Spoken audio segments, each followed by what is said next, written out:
Fine then, so we'll start. So in last classes, we discussed about the different types of specific reliefs, right? So we have two different types. Specific relief also we have and preventive also. Specific as in specifically some type of relief is given. Preventive as in before happening of the event only we are doing something just to prevent that it does not occur or something like that. So in case of specific relief, we had specific recovery of possession of property. I was the owner, someone else took possession of that particular property. How I will get back my possession? It will apply for both movable and immovable properties. Then we had specific performance of contract also. Whatever was mentioned under the clauses of the contract, we are specifically asking for specific performance of those contracts. So the whatever were the terms and conditions, we are asking for specific performance of those contracts. And along with specific performance, we can even ask for compensation. Sometimes for some part specific performance may be there, for some other part compensation may be there. So all the provisions are given under sections 9 to 25. Then again, we have few other types of specific relief that we have: rectification of instrument, rescission of contract, cancellation of instrument, and declaratory decrees. So we will cover these different types of specific reliefs today. And in next class, we will see what are these preventive reliefs, that before the thing takes place, before that only persons are approaching the court and they are preventing from the loss taking place. So for specific relief, we have rectification of instruments, which is just one section that we have, section 26, rescission of contract 27 to 30, cancellation of instruments 31 to 33, and lastly we have declaratory decrees, two sections again, 34 and 35.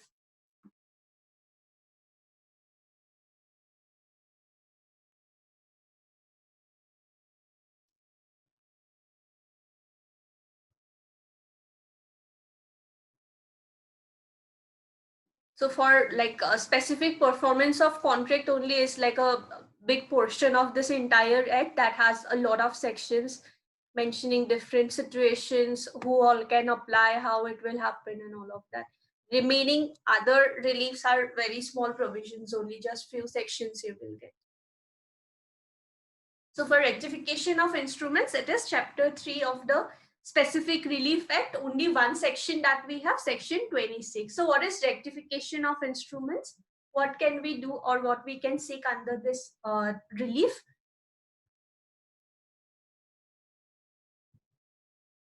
Ma'am, it is in case when certain kind of um, documents or something will be fraudulent or it will be misappropriated.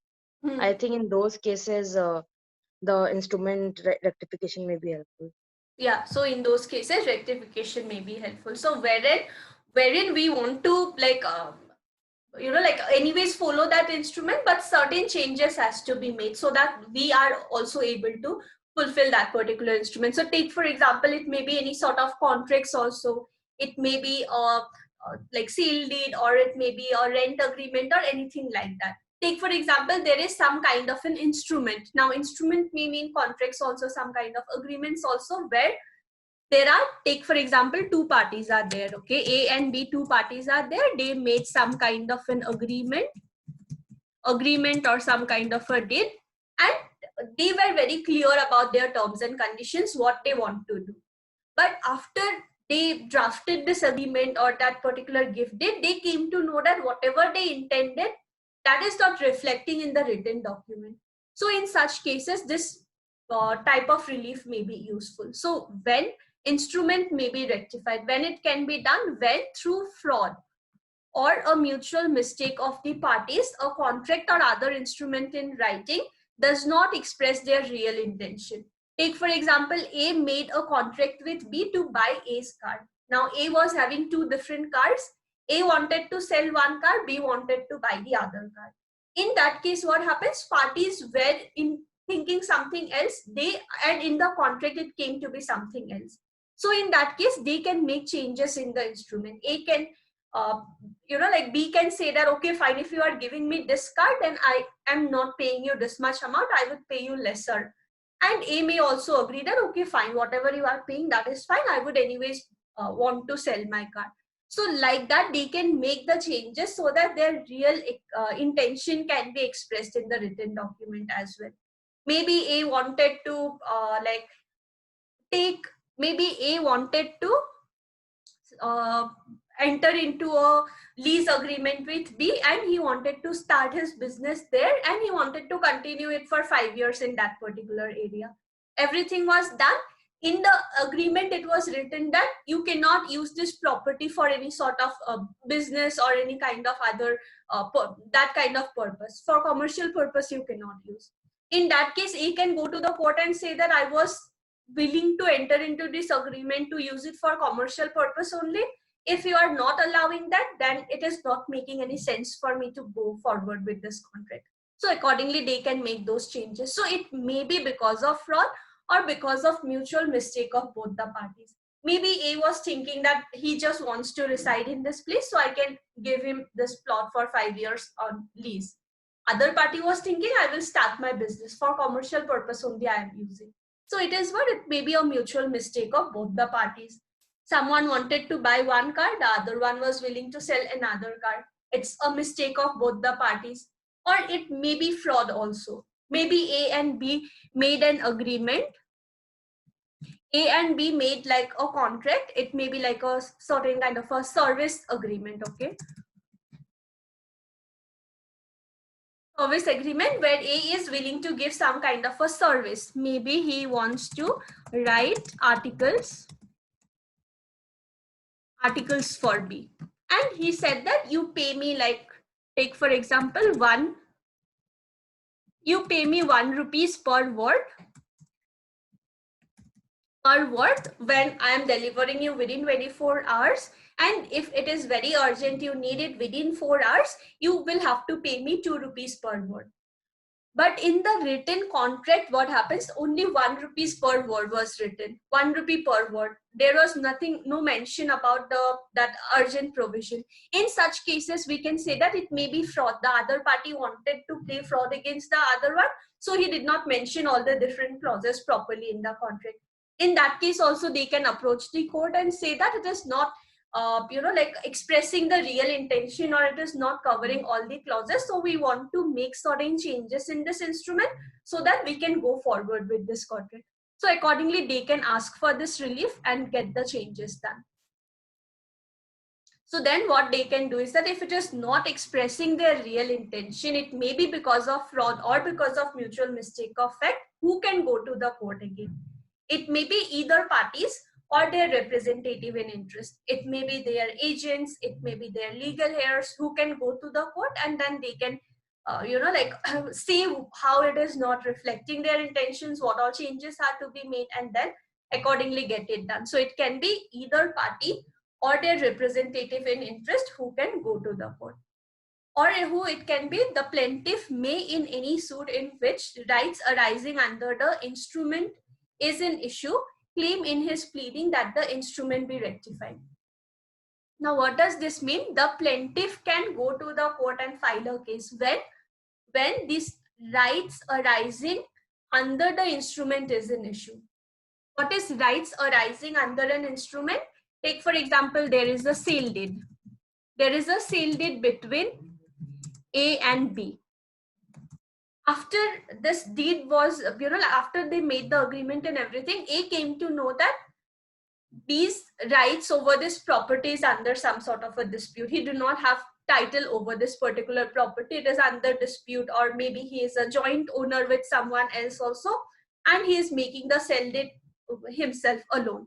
So in such cases, what happens? A can go to the court and say that this right that I will get under this instrument is in issue. It is having some sort of problem. So what I want to do is that I want to make some corrections in the instrument.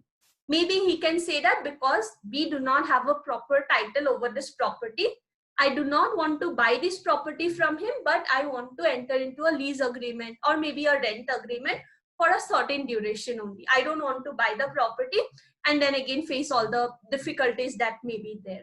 So like that, plaintiff may file a case saying that there is some sort of a problem in the rights that I will be getting under this instrument. So I want to make some sort of corrections. One example may be under a sale deed, person came to know that this owner is not the rightful owner. He is not having a proper and valid title over this property. So he can say that I want to get some changes done. I don't want to buy this property. Maybe I just want to enter into some kind of a lease agreement for a certain duration. Like that also changes may be made by the parties. A defendant in any suit in reference to B, in addition to any other defense upon him, ask for rectification of the instruments. So if a case is being filed by the plaintiff, if plaintiff is going there and saying that this other person is not having a proper title over this property, so what I want to do is that I want to make some changes. I just want to enter into a lease agreement with him.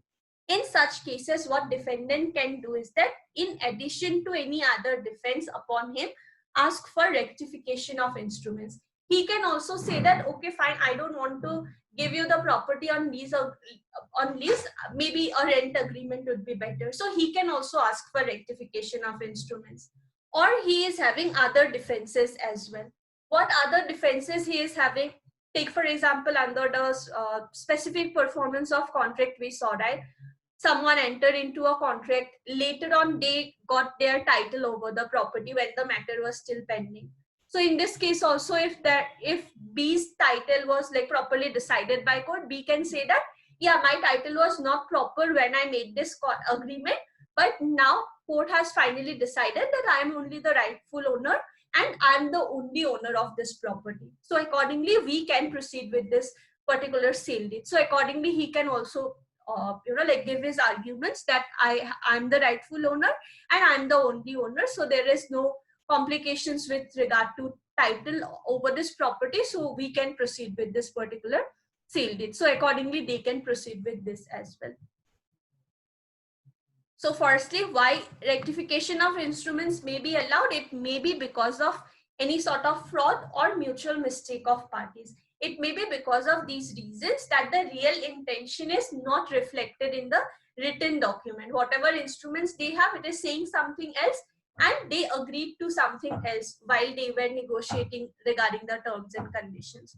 So in such cases, either party or their representatives can go seek for rectification. Plaintiff can go if he feels that my rights are having some sort of issues that I will be getting under the instrument. And defendant is also having this right that he can also request some kind of rectifications.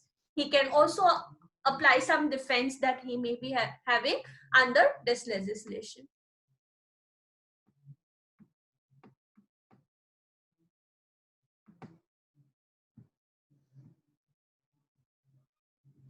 So if in any suit which the contract or instrument is sought to be ratified, so where any kind of instrument or a contract is to be ratified, right? When parties are approaching the court, they want to ratify certain clauses or certain provisions.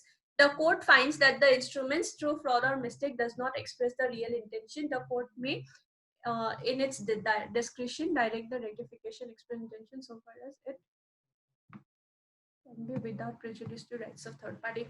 Again, just like all the other different types of reliefs that we have, this relief is also what? It is also at the discretion of court only. So whatever reliefs we have under specific relief act, all are at the discretion of court. Court only will decide based on the situation, based on the case, whether this relief should be granted or not. So obviously this also will be at the discretion of court only, that court will allow or will not allow correction in the instrument or contract. But what court will see is that court will see that that particular rectification is not affecting rights acquired by third persons in good faith and for a value.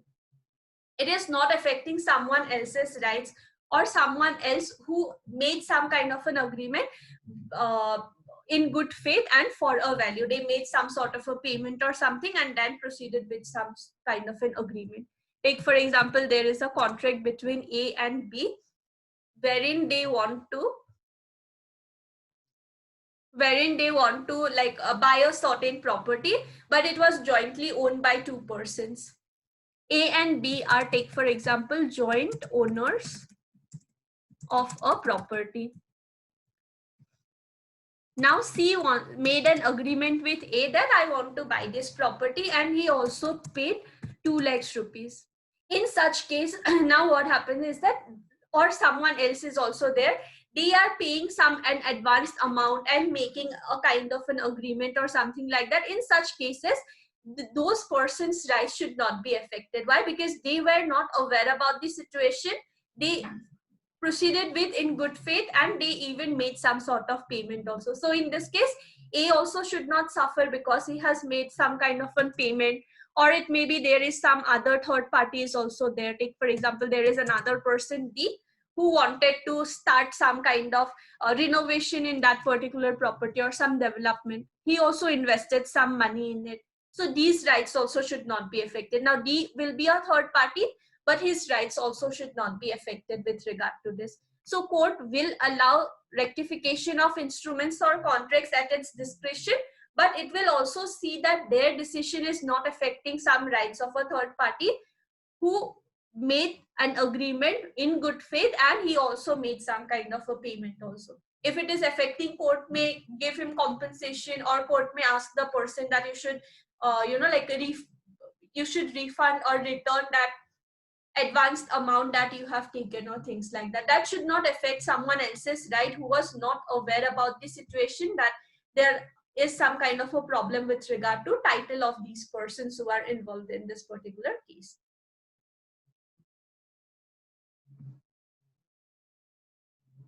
A contract in writing may first be rectified, and then if the party is claiming. Now sometimes what happens is that rectification of instruments may not be enough. Sometimes what they can do is that maybe specifically enforced also. And then if parties are claiming rectification has so prayed in their pleading, the court may ask for specific enforcement also. What is rectification? It is just making the correction in a written document, right? Take for example, there are two parties, A and B. They made a sale deal. Now they want to make some corrections in it, and they want to enter into just like a lease agreement, maybe for 3 years. In such case, what happens is that apart from making the changes in this sale date, apart from making these changes that the parties are not willing to purchase or sell that particular plot of land, but they want to enter into just a lease deed for 3 years, what court can do is that court may specifically enforce it also.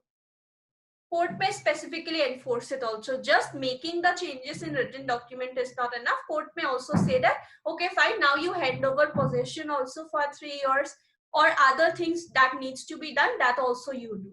Why it is done? Because otherwise the parties may again come back after few months asking for enforcement of that particular instrument.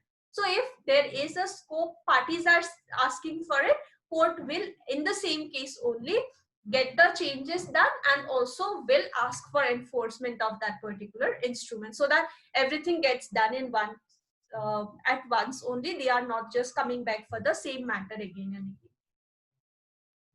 No relief for rectification of an instrument shall be granted to any party under this section unless they have specifically claimed for it. Unless and until the parties are coming there and claiming for it, that I want to make these changes in this instrument, court will not provide it.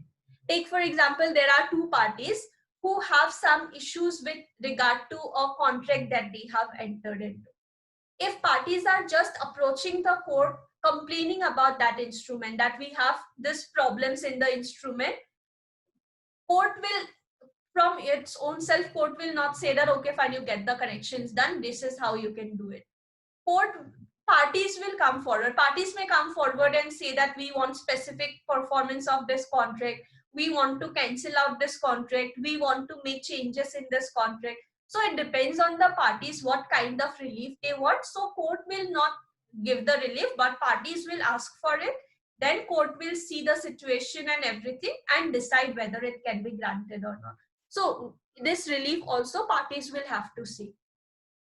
Other reliefs also that you will be seeing, it is at the discretion of court, but again parties will have to seek. If court is giving compensation also, parties will have to seek. Unless and until the party is seeking for compensation, court would not provide it. Court may just say that you can get compensation also in this matter, so accordingly you make some changes in your plate, and you will get that.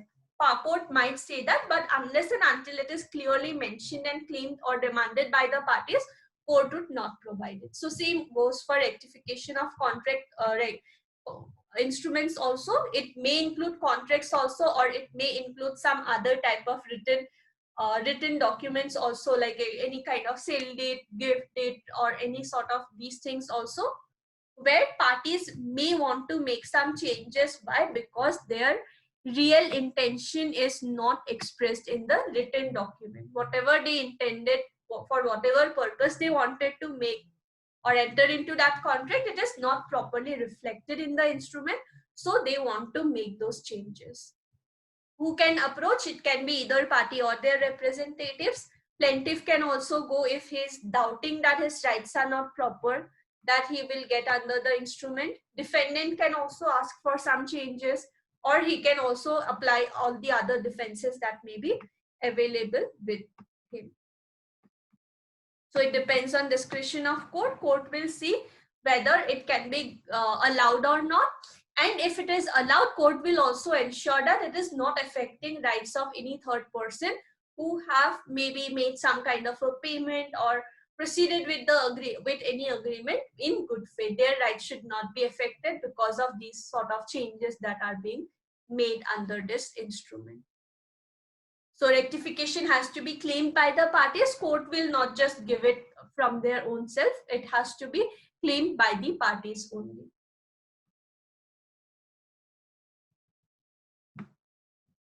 So for rectification of instrument, you can remember it is only one section. We have section 26. It is what? At the discretion of court. Who all can seek for it?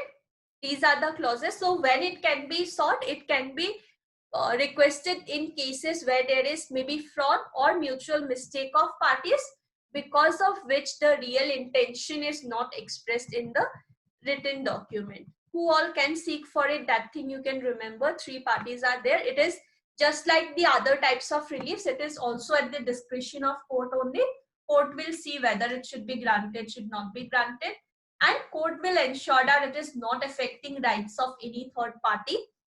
And also parties will have to specifically ask for it. Only then court will provide for this particular relief. So is this part clear? Rectification of instruments, chapter 3. Yes, ma'am.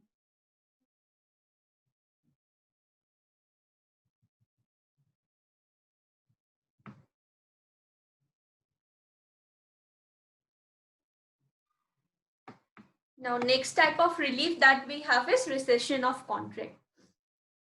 So it is section 27 that talks about rescission of contract.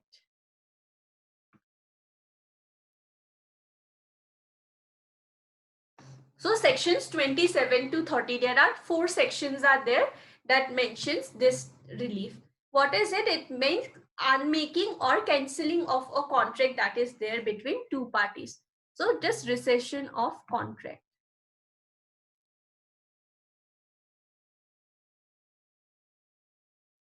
Now for the previous type of relief, right, you will see that it mentions instrument means what? It means contracts also, or any other type of written documents also. So it may mean a contract also, it may mean sale deed, gifted, or any other type of agreements also. But in case of these other 2 types of reliefs, we have rescission of contract and rescission of instruments. So it is given like separate. For contracts it is separate, and for other instruments it is separate. Like cancellation of instrument, we have a different provision. So for this, rescission of contract means what? Unmaking or cancelling of a contract that is there between parties. Parties entered into a contract, but they want to what? They want to cancel out that particular contract between them that they have entered into. So it is given under section 27. Firstly, it tells us there are like 2 clauses, okay? Clause 1 tells us in what all cases court may allow rescission and what all cases court may refuse rescission. Firstly, contract is voidable or terminable by the plaintiff. The contract is anyways voidable by the plaintiff, and plaintiff is only approaching the court to cancel out that particular instrument. Maybe his consent was not free, it was obtained by force, coercion, or misrepresentation or something like that. So it becomes voidable at his option, and he is only going to court and saying that I don't want to proceed with this contract. I want to cancel out this particular contract. So depending on the situation, case and everything, court may allow rescission. So same provisions would apply. If maybe there is a contract between you and me, it is voidable at my option. But I have taken some benefit from you. Maybe I have taken some payment from you and it is voidable at my option. Now I am going to the court and saying that I want to cancel out this contract. What court will do is that court will allow me to cancel out this contract, but will also say that you need to return this payment that you have taken because you are not willing to proceed with this particular contract. So those same provisions would anyways apply. This is just mentioning the type of relief that we can seek. So we can go to the court and ask for cancellation or rescission of this contract. Court may allow it when it is voidable at the option of the plaintiff. Plaintiff is only going to the court and saying that I don't want to proceed with it. Court may allow it. Or it may be what? It may be terminable by the plaintiff. Terminable by the plaintiff as in the contract itself, there is a contract between us and we have entered into the contract and everything. Now in the contract, maybe there is one provision where you have written that I can terminate the contract at any moment by giving you 7 days notice and it will be done. In such cases, what happens? Anyways, this contract is terminable by the plaintiff, right? It is anyways terminable by me. I am only going to the court. In such cases also court may allow that, okay, fine, anyways, this provision was already there under the contract, so we can accordingly do it. So if the contract is firstly voidable or terminable by the plaintiff, court may allow rescission. Secondly, when it can allow unlawful contract and defendant is to be blamed more. So this contract that we have entered into, it is what? It is a kind of an unlawful contract and the defendant is to be blamed more. In such cases also, court may allow rescission of contract.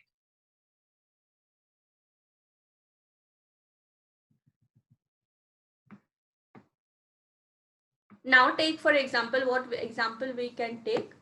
There is a contract between two persons and this contract is what? Contract is unlawful contract. What is unlawful contract? Maybe its purpose is not lawful or its object is not lawful or something like that. So this contract is unlawful and defendant is to be blamed more. That means both the parties are wrong, but defendant is more guilty on his part in making this particular unlawful contract.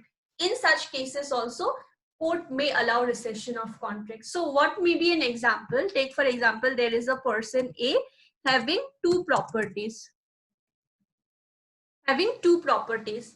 Now, he only has these two properties. He do not have any other source of income or anything. What he has done is that he has taken multiple loans from different people, B, C, D, and E. So he has taken a lot of loans from people and he has not repaid any of these loans. Now, F, okay, maybe take for example another person. Take for example another person M, okay, I am a person M. What I am doing is that maybe I'm a lawyer. I'm going to that person and saying that because you have taken these many loans and you have not repaid all those loans and you also do not have enough resources to repay those loans, what these persons may do is that B, C, D, and E may go to the court, file a case against you for, like recovery of that particular amount. And what court may do is that court may take possession of those properties. It may auction those properties, sell those properties, and whatever money it will get, it may distribute amongst all these people. So what you can do is that because you are anyways not able to repay the loan, and just to secure your properties, what you can do is that you can transfer your properties in my name. Okay, A can transfer the properties in my name and I will say that it will be just in papers, it will be in my name, but you can stay in that particular property. You can do whatever you want, just in papers, you can just transfer it in my name. In that case, what happens? This contract is unlawful, right? Because I'm not buying that property from A. What I'm doing is that just I'm, like telling him that in papers you transfer it so that this other persons cannot recover the amount from you or things like that. This contract is what? Unlawful contract. but defendant is to be blamed more. I am to be blamed more. Why? Because I only insisted the other person that you make this kind of a contract, and I was completely aware about the situation and everything, and I had the intention that later on I will take possession of the property also, because all the documents will be in my name. So what happens? I am to be blamed more. In such cases also, court may allow rescission of contract. If A goes to the court and files a case saying that this is how the property got transferred in name of M, I want to cancel out that particular contract. I do not want to proceed with this thing. In such cases also, court may allow. Why? Because even though it was an unlawful contract, defendant was more guilty in this particular situation. So accordingly, court may allow rescission. So there are basically two situations. Either contract is voidable or terminable by the plaintiff. Plaintiff is only going there. It is an unlawful contract and defendant is to be blamed more. Defendant is more guilty. So in such cases also, court may cancel out. Why? Because defendant was anyways more guilty. He anyways had some evil intentions. So court will allow it. Defendant is not suffering any sort of loss or harm, right? Because he only was guilty. So in such cases also, court may allow that, okay, fine, you can cancel out this particular contract. And secondly, it mentions in what all cases court may refuse rescission. So firstly, plaintiff has expressly or impliedly ratified the contract. Maybe it was a voidable contract only, or it, it was a voidable contract. But what I have done is that even after knowing that it's a voidable contract, after the thing happened, I have ratified that particular contract expressly or impliedly. Maybe I have told the person that, okay, fine, it does not matter how you took my consent, but now I am willing to proceed with this contract. I am willing to perform my part of contract. Or maybe even after having the option that I will go to the court, complain about the things, what I have done is that I have done something in performance of the contract. Maybe there were certain things that needed to be done.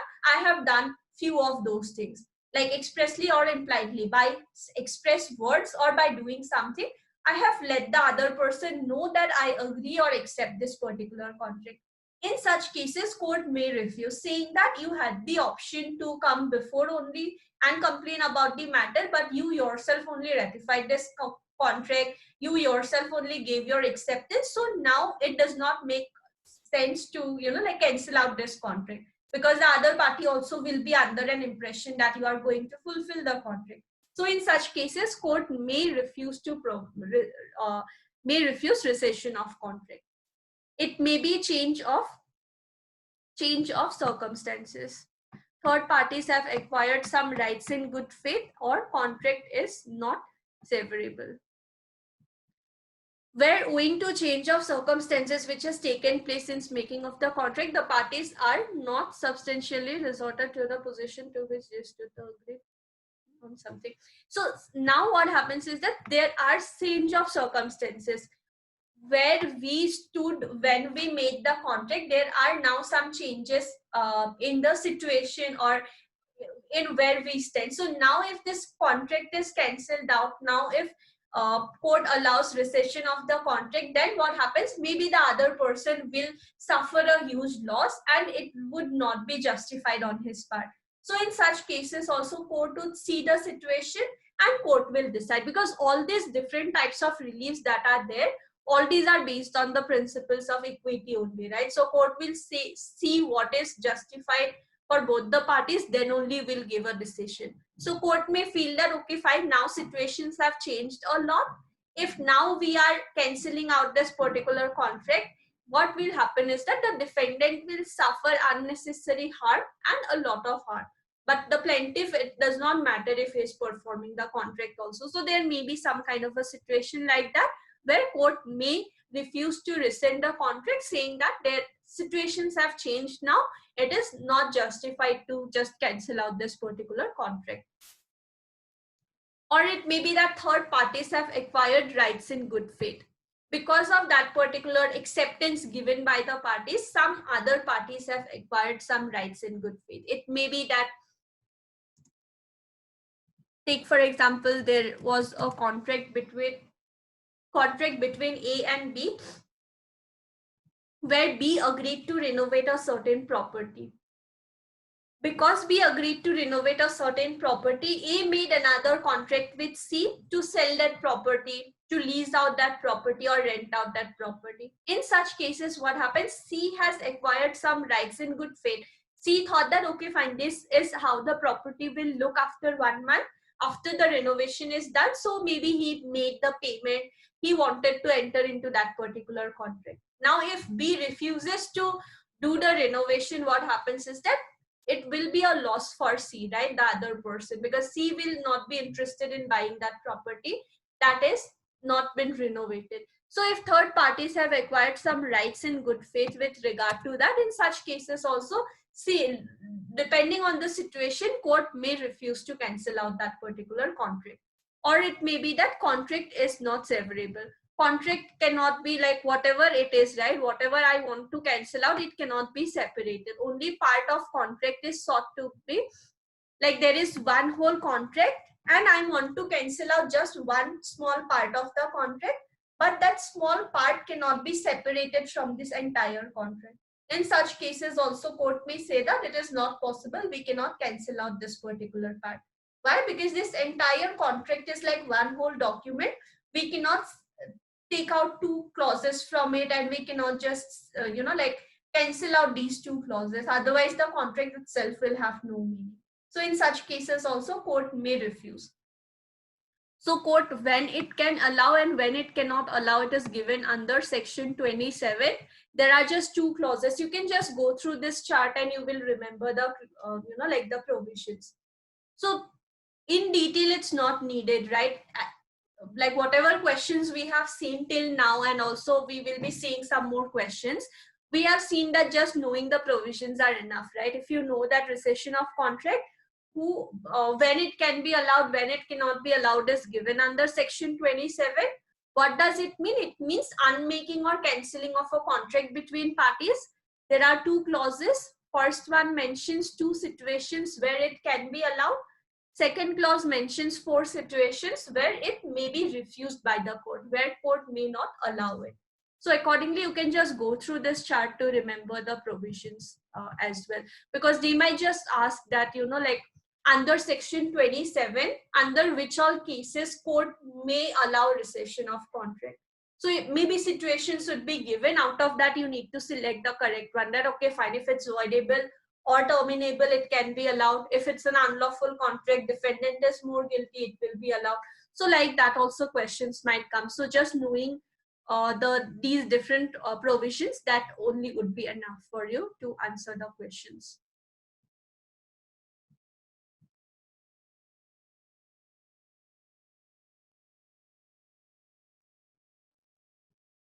Okay, so now this other provision, right? So section 26 is what? Section 26 is rectification of instruments. And what is section 27? Section 27 is rescission of contract. Now, what is the difference between rectification of contract and rescission of contract? Like rectification of instrument and rescission of contract. What is the basic difference between section 26 and 27? Anyone?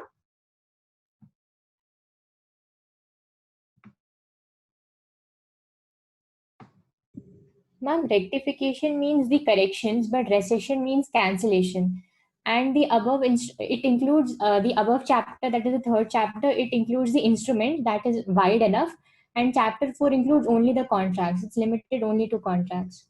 Yeah, right. So it is limited only to contracts, but again, we have another chapter also for instruments also, like cancellation of instruments also we will get. So what is rectification of instrument? That both contracts and whatever other written instruments may be there, we are making some changes. That means we are anyways going forward with that contract or that particular agreement, but with certain changes that we want to make. But the contract will be there, we will follow it, but with some changes. But in case of rescission of contract, what we are doing is that we are cancelling out the entire contract only, that we are not proceeding with this contract. Or maybe out of this entire contract, one small part we want to cancel out. Cancel out as in we want to completely avoid that part. We are not making changes, we are not doing anything. This portion of the entire contract should be what? It should be cancelled out, and the remaining part we will follow. So it may be cancelling out of the entire contract also, or one part of the contract also. So rectification, we are making some changes. It may be in the entire document also, it may be one or two clauses also, wherever changes are needed. In recession, we are cancelling out the contract. It may be the entire one, it may be small part of it also. But if we are making changes in one small part of the contract, what happens is that it has to be something that we can separate out from the entire or from the whole contract. It should not be something that, like there is one contract where one clause is only the main clause and that is only what we are separating. Take for example, there is one like a service level agreement where I'm saying that I will be drafting contracts for you, some contracts for you, and there are some different clauses in the contract. Out of this entire contract, what part I'm cancelling out? That I'm drafting contracts for you. If I'm not drafting contracts for you, this entire contract will have no meaning, right? So those kind of things we cannot do. This one portion, whatever we are what we want to cancel out, even after removing that part, this remaining contract should make some sense. Only in that case we can cancel out one small part of the contract. So these things you can remember when court may allow, when court may not allow. Clause 1 and clause 2, 2 provisions, and then 4 provisions are there. Next is recession in certain circumstances of contracts for sale or lease of immovable property, the specific performance of which has been decreed. Wherein any suit or decree for specific performance has been made and the purchaser shall does not in the period allowed by the decree for such purchase.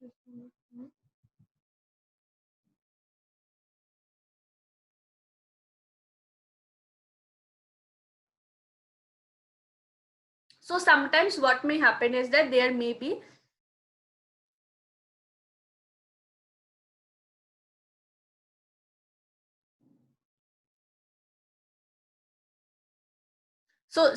what may happen is that there may be some kind of an agreement. Okay, what kind of agreement is it? It may be some sale or lease agreement with regard to an immovable property. Now, there also we can ask for cancelling out that particular instrument or particular contract when the specific performance of which has been decreed. As in, there is a contract, there may be a lease agreement or there may be a sale agreement between parties, and what we are doing is that already court has passed a decree with regard to specific performance. Okay, we will see this with the help of an example. Okay, that will make the things clear. So what is the main heading? It talks about sale or lease of immovable property regarding which we can ask for recession when specific performance of which has been decreed by the court. Now take for example, A made a lease agreement for 5 years with B and the payment was what? 10 lakhs rupees. So for 10 lakhs rupees, A made a lease agreement with B. It was for 5 years. B took possession of the property, but what he did is that he was supposed to pay this entire amount of 10 lakhs, but he just paid 5 lakhs rupees. And he took possession of the property and he started staying there. Now, just to get back that remaining 5 lakhs rupees, what A did is that he approached the court for specific performance of the contract. That the other person, B, promised to pay me 10 lakhs rupees. He is not paying this 5 lakhs rupees. So he should specifically perform his contract. He should pay me those remaining 5 lakhs rupees. So he approached the court, and what court did is that court directed that the remaining amount should be paid within 1 month. So this remaining 5 lakhs rupees should be paid within 1 month only. But within this 1 month only, B has not paid this amount. In that case, what A can do is that rather than again going to the court and like asking for execution of that order, what A can do is that A can seek for rescission of the contract.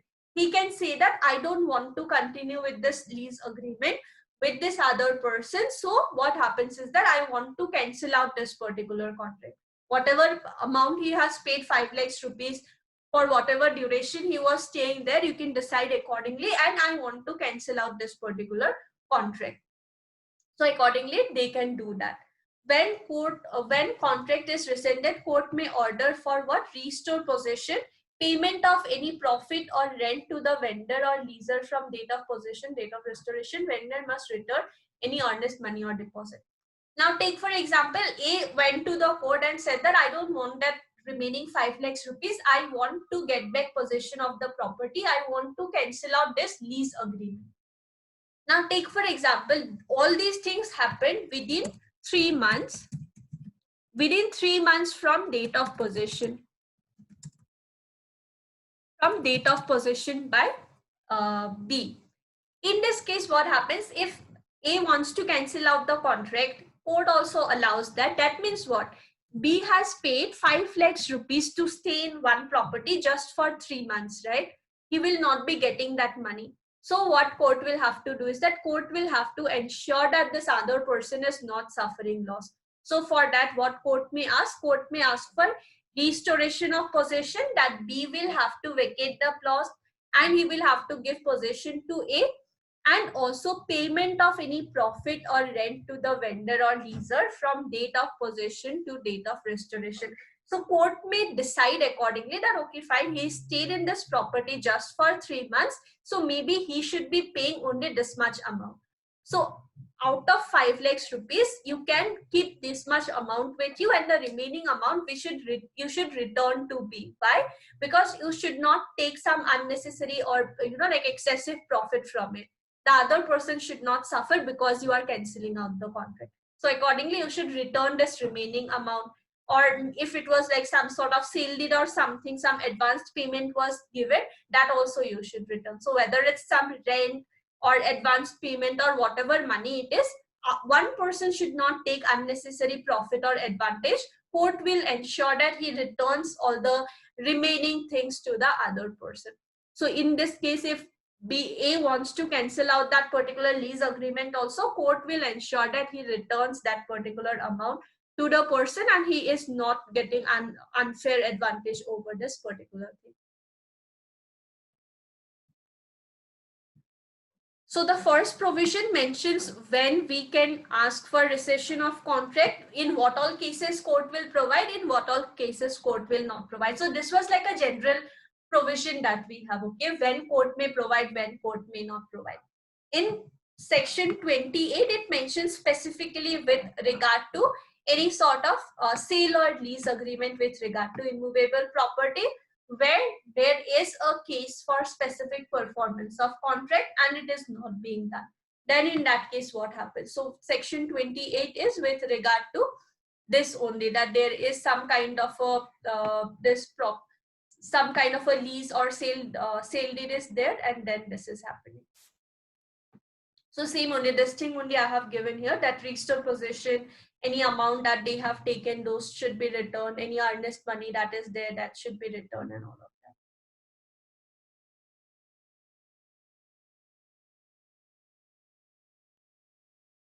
So return should be there, separate relief may be claimed. So rather than filing multiple cases, in one single case only everything should be settled. If court is allowing for cancelling out any particular instrument, in the same case only court will also say that whatever extra you have earned, that extra you should return to the other person. So that tomorrow this other person is not again coming and filing a case saying that it was a big loss for me that this contract was cancelled out by this other person.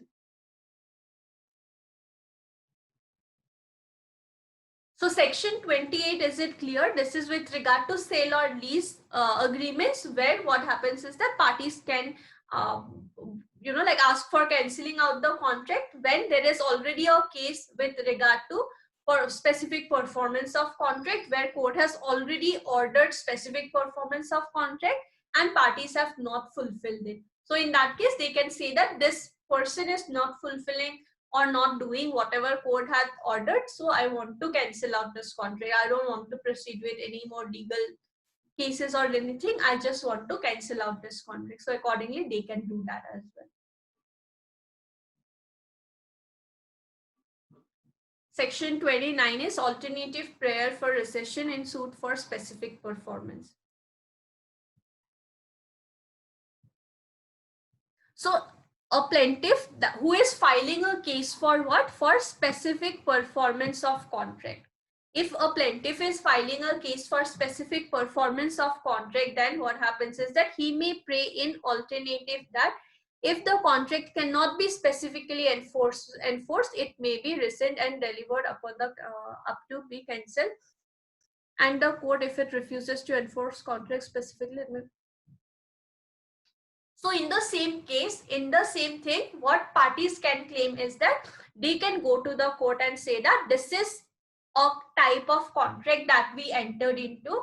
The other person is not fulfilling his contractual obligations, is not performing this contract.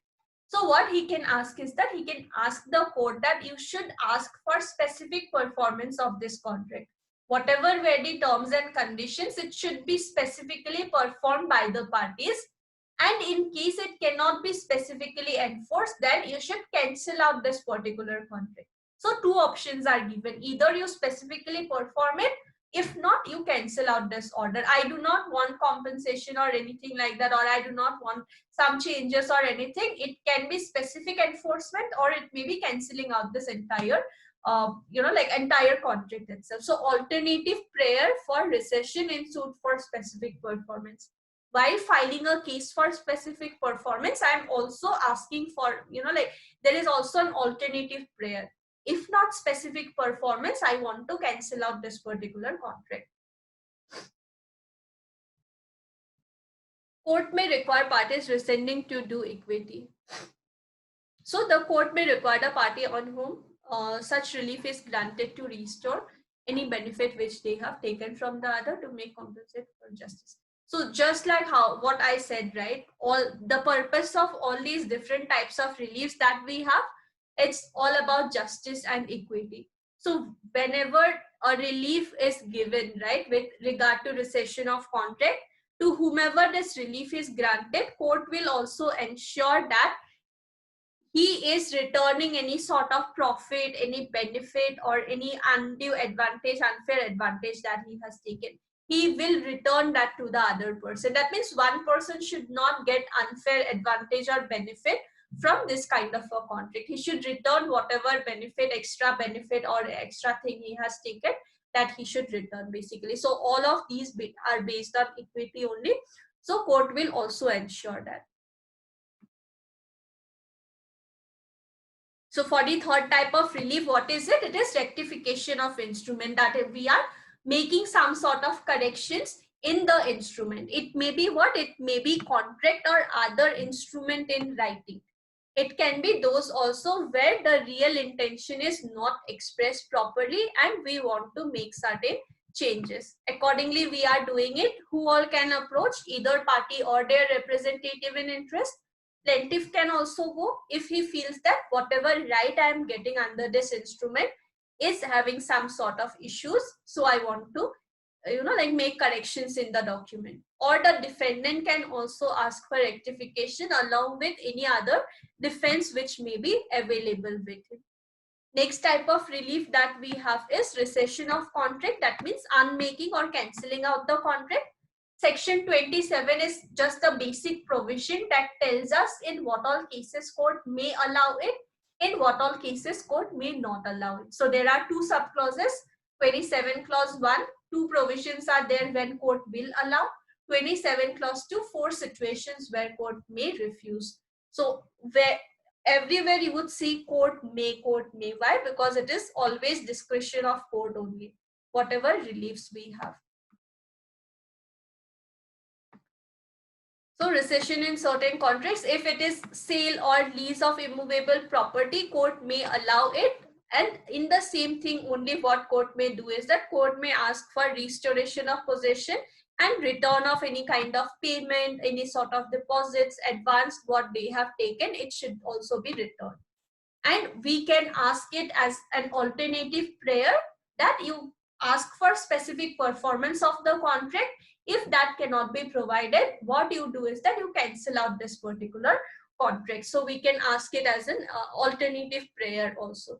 And also court will ensure that it is doing justice or it is doing equity. So what they will do is that they will ask to return any sort of advance payment or any kind of benefit that the parties may have taken, that should again be returned to the party, so that one person is not suffering because of cancelling out of this particular contract. So any section you want to be repeated? Any section is not clear or anything?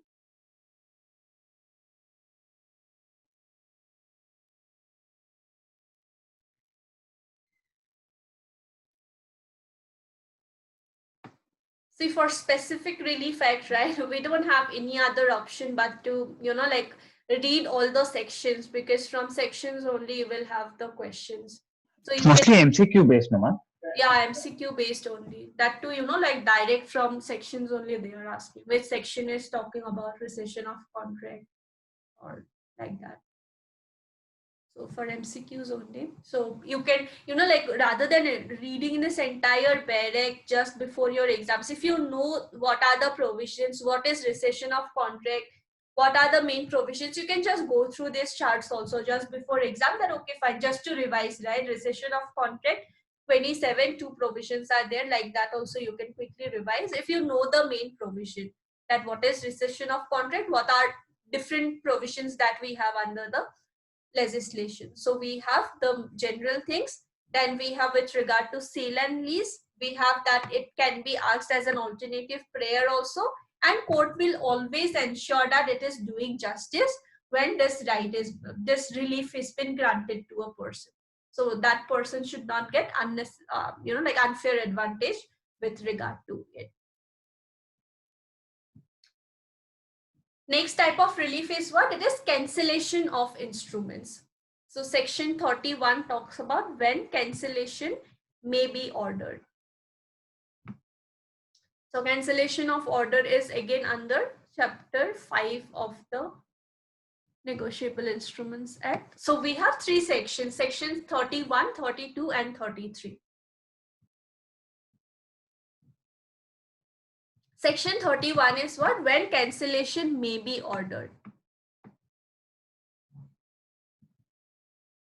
When what instruments may be partially cancelled, as in section 31 and 32 are same only. 31 is saying when cancellation can be ordered in full. That means this entire instrument only is cancelled. The entire instrument only is cancelled when it can be allowed. And in case of 32, it talks about when cancellation may be ordered partially, like one part of the instrument we want to cancel out. So any person against whom a written instrument is void or voidable and who has the reason to apprehend that such instrument. Okay. So now when parties can, like allow for it. Okay. Take for example, now there is some sort of a sale deed, gift deed or lease deed. Okay. And this deed is what? This deed is void or voidable at the option of the person. Maybe this particular gift deed, right, that was framed, that gift deed is what? That gift deed is void. But it was, like a person's consent, like by playing fraud or something, they made this particular gift deed. But now this gift deed is fraud, this gift deed is not valid, it's void. Or maybe it is voidable at the option of this other person. He do not want to proceed with it. He do not want to enforce that particular gift deed. But what happens is that if he just sits like that, okay, fine, that deed is anyways void, so I don't need to do anything, let it be. In that case, what happened? He may apprehend that if such instruments are left outstanding, if that instrument is left just like that, it may cause loss to him. He can approach the court for cancelling out such instruments. If he feels that, okay, fine, there is a gift deed, that gift deed is void or voidable, I don't want to proceed with it, but if I just leave it like that, it may cause some loss to me in future. In such cases, what he can do is that he can approach the court for cancelling out that particular instrument as well. If the instrument has been registered under Indian Registration Act, what court will have to do is that court will send a copy of its decree to the office in which that instrument is registered, and such officer shall note on the copy of the instrument contained in his book on fact that it is cancelled. So why is it necessary that, like take for example, there is a gift deed, okay, gift deed between 2 parties, and that gift deed was anyways void. but that deed was maybe registered or something like that, but later on it turns out that it was void. Parties approached the court and wanted to cancel out that particular instrument, that this particular instrument is maybe void or voidable. I want to cancel out this instrument. Now, why, after court has passed an order that okay fine, it is cancelled out, why is it necessary that court sends a copy to the registration office? Registration office will make a note on the document that it is cancelled and all. Why is it necessary?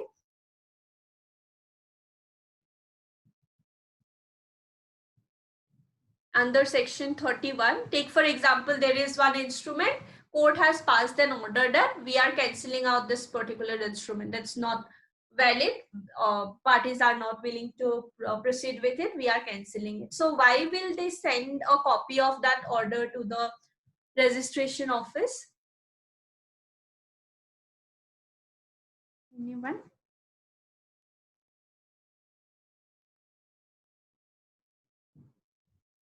Now what may happen, right? There may be one agreement, right? This gift deed may be there between like two maybe brothers or cousins or something like that. It was cancelled, court passed an order, everything was done. They both are aware, right? Take for example, there are like two persons, A and B, and between them there was a gift deed. A approached the court for cancelling out that particular instrument. Court also passed an order that okay fine, this is cancelled. Now what may happen is that A and B are aware about this court's order, right? But the registration office might not be aware. There, that instrument might be still there, right? So A and B's next generation people might go to the registration office, get a copy of that particular instrument by misrepresenting or something like that, get a copy of that instrument, and then maybe try to enforce it also.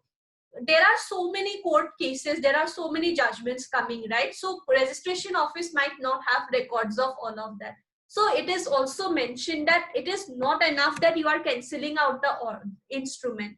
What you will have to do is that if it is registered, if at all it is registered, what you will have to do is that you will have to send a copy of this particular decree to that registration office, and it's a duty of the officer there that he will put a note on that instrument, on face of it, that it is cancelled, right? Regarding its cancellation, he will put a note of it, so that even if next generation people are coming to seek for a copy of it, whoever is the registrar at that particular point of time, right, that person will come to know that this is anyways been cancelled, why do you need a copy of that? So later on there will not be like any more cases, any more complications or things like that. So if it is registered, it will be sent to the registration office as well, so that they can make a note of it, so that later on no one else is coming and claiming for that right or enforcement of that particular instrument.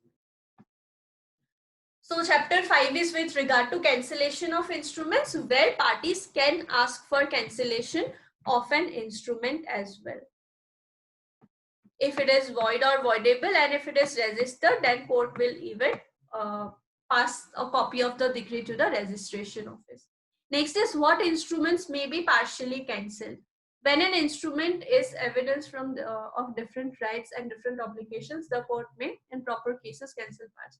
So if it is like one instrument only, but there are set of different rights, different obligations are there, one part can be taken out from this entire instrument. In that case, if parties are willing, court will cancel out only one part or one set of rights, one set of obligations, and maybe the remaining ones parties will be willing to enforce anyway. So whatever part they want to cancel out, that part also court may allow. But what happens is that it has to be something that we can separate from this entire document. The remaining instruments should make some sense even after cancelling out this few provisions or few clauses or few obligations. In that case, even partially also it may be cancelled by the court.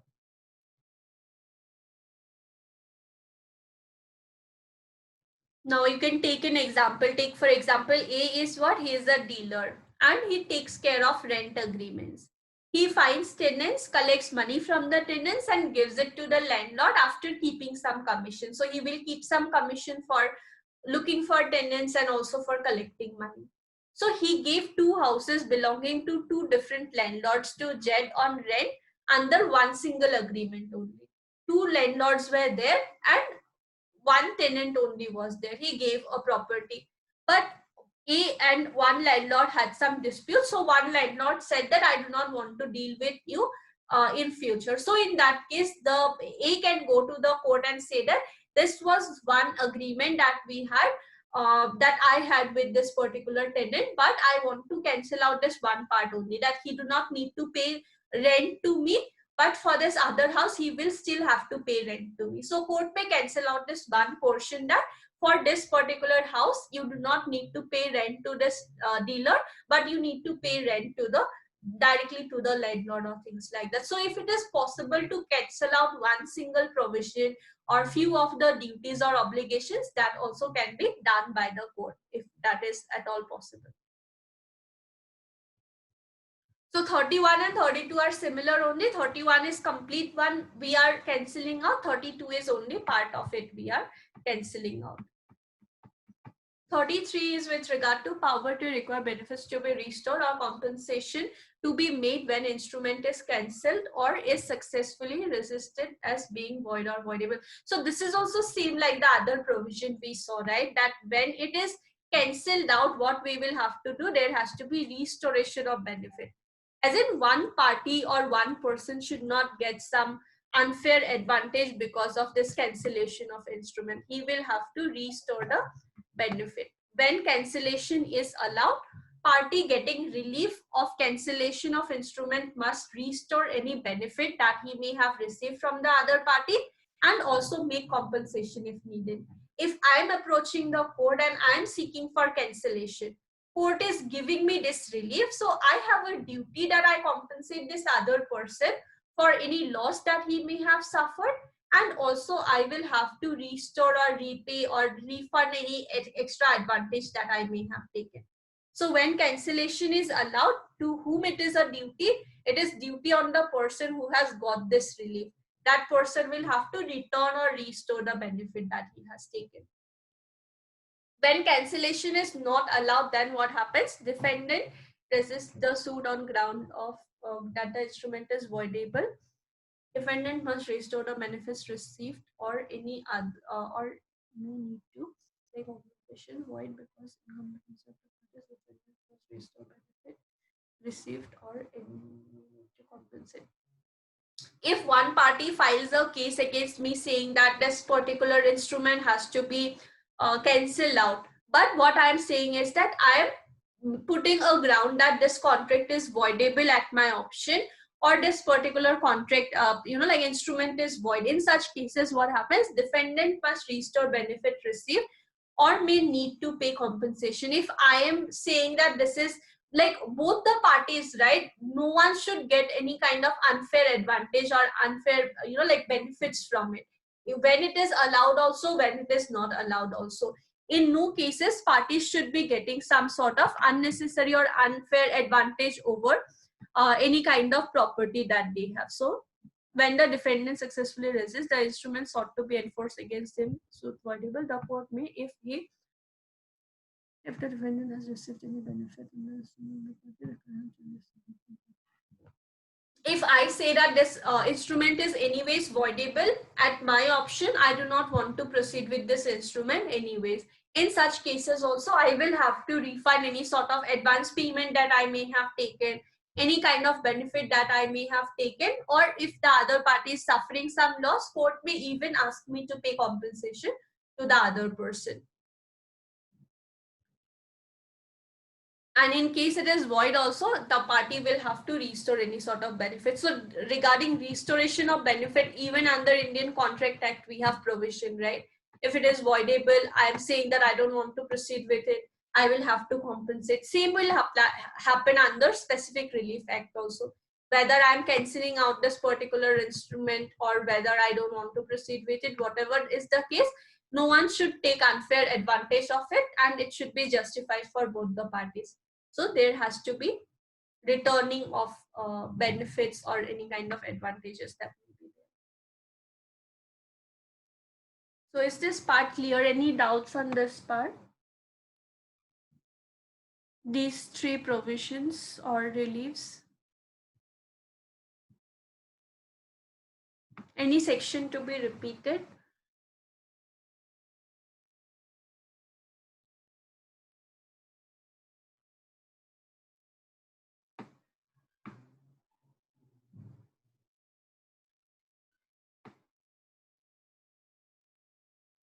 Anyone? Is it clear?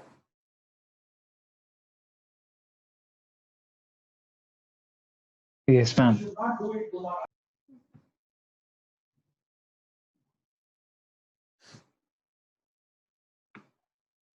So one more we have under the specific reliefs, that we will have the preventive reliefs. So under specific relief, we have one more provision, that is declaratory decree. So anyone, what is declaratory decree?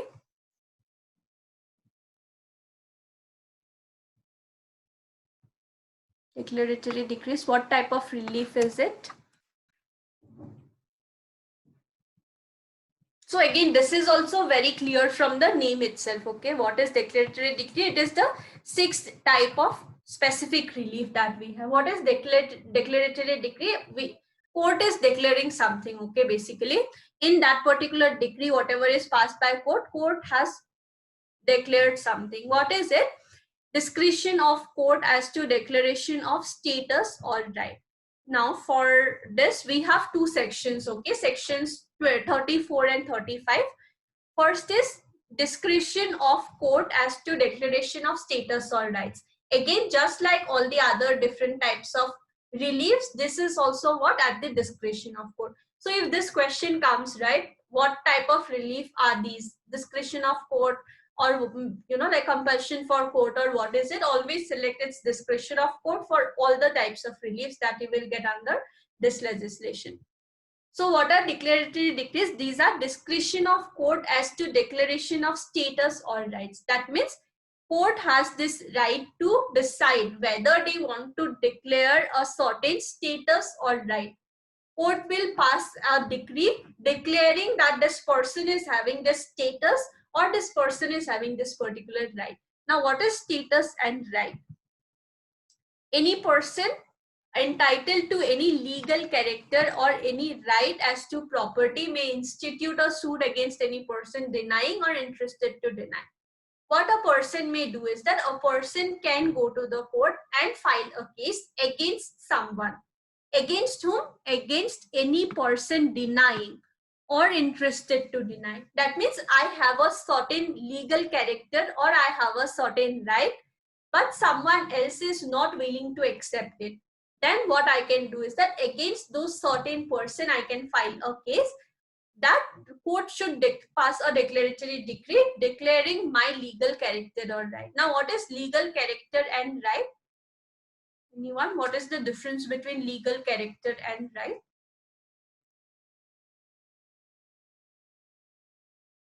See, right may be anything, right? Take for example, I have a land. Okay, I have a land. What are my rights? I have this right. Being a owner, I have all the different types of rights over that property.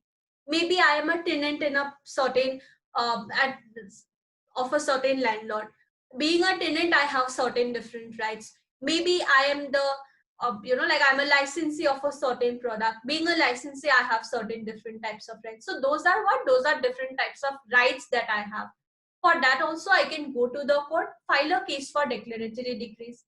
It may be for legal character also. What is legal character? It may be with regard to my place of birth, my date of birth, caste, relationship status. It may be my residence or any of that.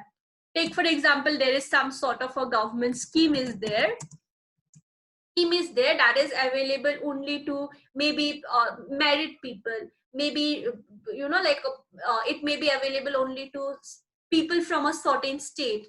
It may be available to people who were born before a certain date or something like that. In such cases, what I will do is that just to avail the scheme, if that government department or office is not accepting my application, I may file a case saying that court will declare that, okay, fine, this so and so person was born before this date only, or is the resident of this only, or is belongs to this particular, like relation or community or state or whatever it may be, right? So whatever is needed for that, I can go to the court so that court can declare regarding my legal character or any sort of right as to any property. And this will be available against whom? Against the person who are denying or who are interested to deny. So accordingly, I can file a case, and that particular declaratory decree I can use to get those things. Take for example, I am the owner of a certain land, but someone else has wrongfully taken possession over that particular property. I am owner of a certain land, someone is wrongfully residing in that property. Now I want to donate that plot of land to a school and I want to proceed with it. But this person who has taken possession, they are denying it. They are not allowing me to donate that property. They are refusing to accept my rights over that property, right? So what I will do is that I will go to the court, file a case against those people, and court will declare that I am only the rightful owner. I have a right to donate this particular property. Similarly, I can use it, I can donate the property. Or what may happen is that, take for example, there is a lease agreement between two persons. It was for 5 years. Before this 5 years term is over, the landlord cannot ask the leasee to vacate the plot. He can go to the court seeking for declaratory decree, right? He can say that I paid for this 5 years, I have a right to stay in this property for 5 years. Accordingly, court may pass the declaratory decree, but it is always discretion of court only. And depending on the case, court will declare. It may be for legal character when it is denied, or it may be for legal rights when it is denied. Legal right may be to reside in a certain property, to sell it, to give it as a gift, or maybe enter into some different types of agreements also. Legal character may be where I am a resident of a certain place. I belong to a certain religion, certain state, certain whatever it may be, whatever is needed. For that also I can file a case. So 35 is with regard to effect of declaration. So when that declaratory decree is passed by court, I can use it against those person who were denying. I cannot use it like universally. It is not like right in rem, but it is right in personam. Whoever was denying, against those persons I can use it.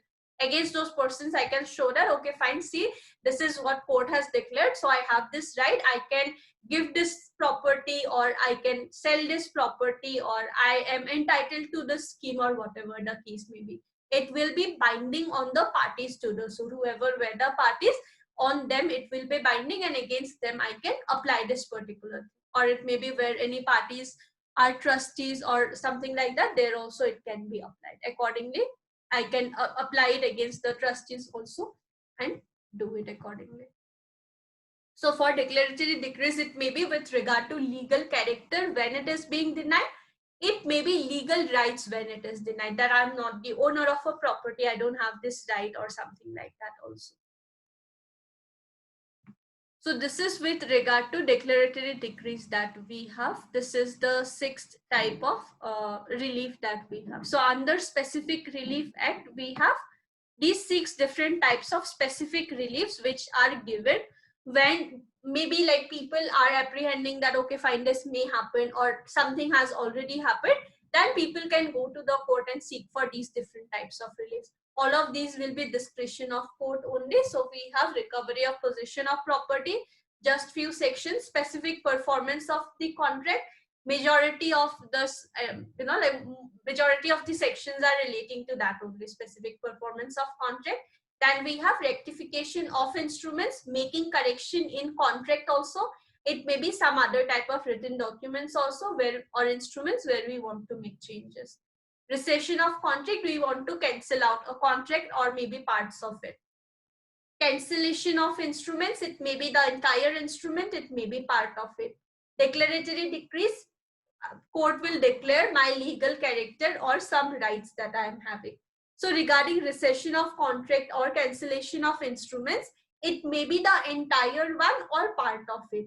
When part of it will be allowed, only when it can be separated from the rest of the remaining document. It should not be something that I'm cancelling out one section, one clause, and this remaining one is, like not having any meaning only. It should not happen like that. It should have meaning. Even after removing this one clause or one provision, the rest of the thing should still have some sort of meaning. So any section you want to be repeated from this part, specific relief? different types of specific relief that we have.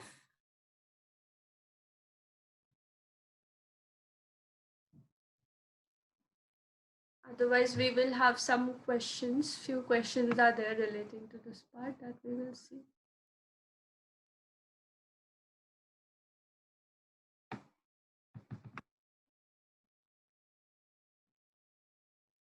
So till question number 20, I guess we did last class. Okay, till 19 we have done.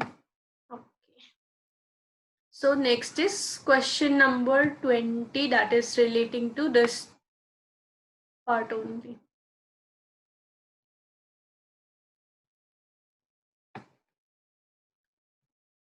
Any person interested in a contract may so to have it rescinded and such rescission may be just in matter of what where the contract is voidable, where the contract is voidable or terminable by the plaintiff.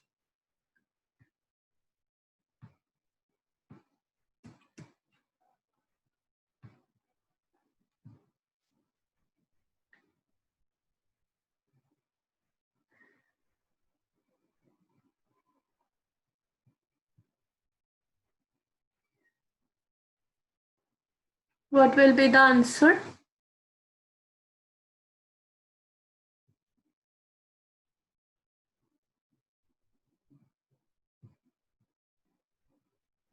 Ma'am, for 20th, it is all of the above. 28, it is all of the above, and it is section 26. Rectification of instruments.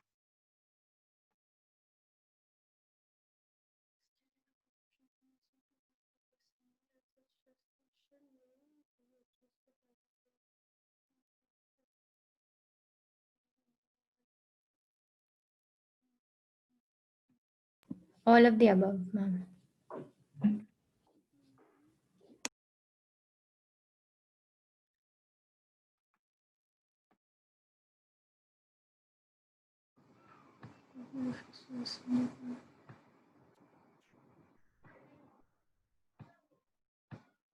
Next one is where the contract is voidable. 1 second.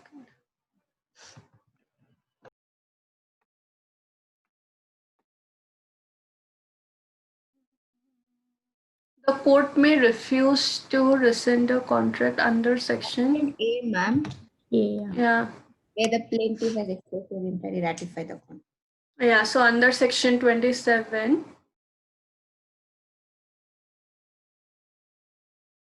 Yeah. So under section 27, when what we have, when court may allow when it is voidable or terminable, but when court may refuse when it has been expressly or impliedly ratified by the contract. Even though it was voidable, I have done is that expressly or impliedly I have ratified and I am still willing to go forward with this contract. In such cases, court may not like refuse. Why? Because the other party would otherwise suffer unnecessary loss, because he will be under an impression that I will follow the contract. So court may refuse to do it also. So this was even asked in 2018 Karnataka Judiciary, where the plaintiff has expressly or impliedly ratified the contract.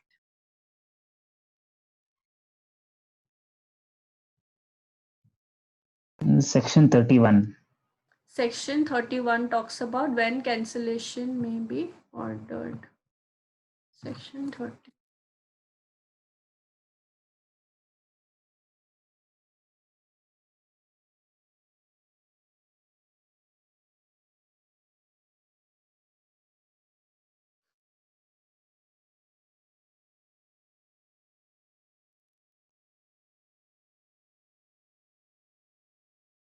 Is it be void or voidable?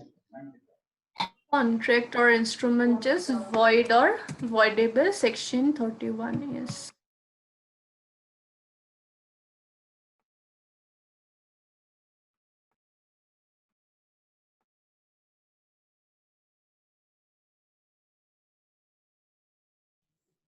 $34, ma'am. C.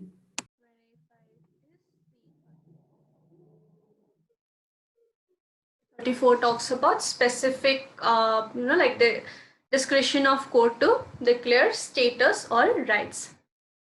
Right. So all of these, right, these were asked in some or the other year judiciary paper. So this I have mentioned. For the remaining ones, I forgot to mention the year. But these were all from previous year question papers only. So accordingly, you can get an idea what kind of questions will be asked from this part. So now we have completed the preliminary part also, and also with regard to specific relief. So for preventive relief, we have two different types of reliefs: injunctions generally and perpetual injunction. So this part we will continue in next class, and also there are few more remaining questions. So these questions are also from that injunction part only. Yeah, so I guess all of these are from injunction part only. So this also we will continue in next class, and we will finish this legislation. Okay. Okay. So fine, then we are ending this class here. Thank you, ma'am. Yeah. Thank you. Thank you, ma'am. Thank you. Happy Diwali, everyone. Happy Diwali, ma'am. Thank you.